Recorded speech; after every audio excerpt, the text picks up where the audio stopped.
Tel est l'héritage des serviteurs de l'Éternel. La parole de Dieu dit dans Ésaïe, chapitre 54, verset 17. « Aucune arme forgée contre toi ne réussira, et toute langue qui s'élèvera contre toi en justice, tu la condamneras.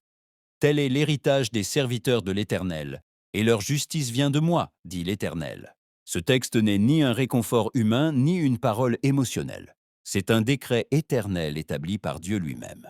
L'Écriture ne nie pas l'existence des armes ni de l'opposition, mais déclare avec autorité qu'elles ne prévaudront pas contre les serviteurs de l'Éternel, contre ceux qui marchent sous sa couverture et sa justice.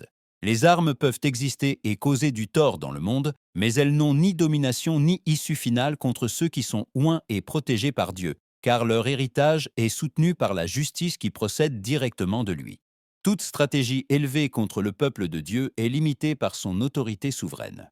Toute accusation perd sa validité devant sa justice. Rien de ce qui se lève contre eux ne gouverne, ne domine ni ne détermine l'issue finale lorsque Dieu a parlé. La parole de Dieu dit aussi dans Romains, chapitre 8, verset 31. « Si Dieu est pour nous, qui sera contre nous ?» Cette déclaration n'ouvre aucun débat ni comparaison. Si Dieu est en faveur, aucune force opposée n'a de suprématie.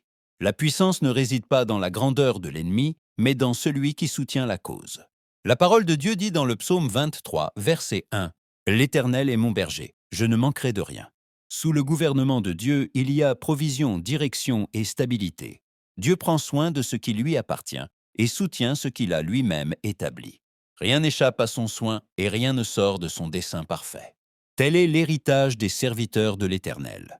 Protection divine, soutien céleste, justice qui vient de Dieu et direction sûre sous son gouvernement. Seigneur Jésus-Christ, aujourd'hui nous recevons ta parole avec révérence, affermis-nous dans ce que tu as déclaré, et nous marchons avec assurance sous ton autorité. En ton nom, Seigneur Jésus-Christ. Amen, amen et amen. L'écho de la voix de Dieu.